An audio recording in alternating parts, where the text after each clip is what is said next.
Good morning, I'm happy to see you all today.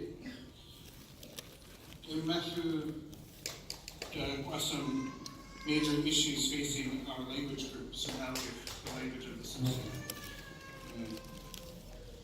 We met briefly in the room down the hall.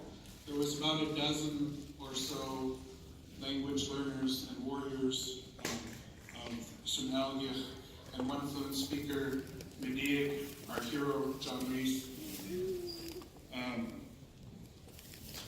One of the themes that emerged over and over again was a lack of access to our fluent speakers. Our language is in such a state, unfortunately, that we are deficient in fluent speakers. Even here in Juneau, while there's a really dedicated group of learners, there's no fluent speakers here.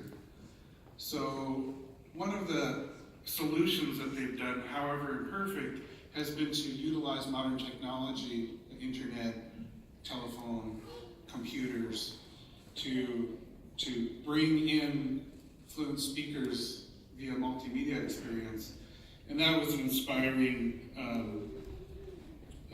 solution to a very profound problem. We had fluent speakers, language warriors from the community of Ketchikan, Juneau, Anchorage, and Mount McCandless. And one thing that became really apparent is that the work that we're doing, language work, is emotional work.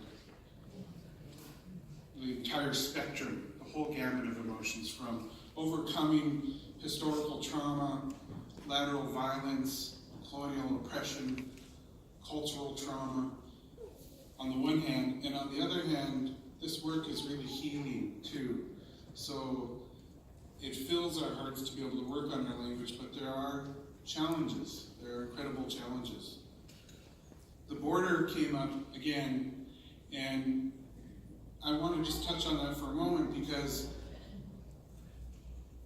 just across the way, just across the water, just across the land, there's a whole bunch of fluent speakers on that side, and a whole bunch of learners on this side. So we can't let that invisible line stop those two groups from coming together and having an interaction face to face. We need to make the necessary investments to bring fluent speakers from wherever they are to meet them with the learners where they are at. That came up over and over again. Medea mentioned how he wished he had someone to talk to.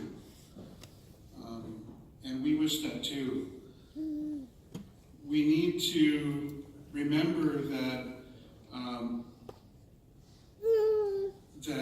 our parents, our grandparents, our great-grandparents went through some very difficult times. The language was ripped from their mouths. But we have the opportunity to make it a priority, if we make the investments, to heal those old wounds that maybe never closed. And I really want to impart that the group of language warriors is extremely grateful for this gathering. We're very grateful to be here together, to spend some time with our fluent speaker and with all of you other language warriors, because you guys know, we all know what we're going through each other. This work is hard work. But in the end, I think we all agree that it is totally worth it. Our modern world is filled with distractions.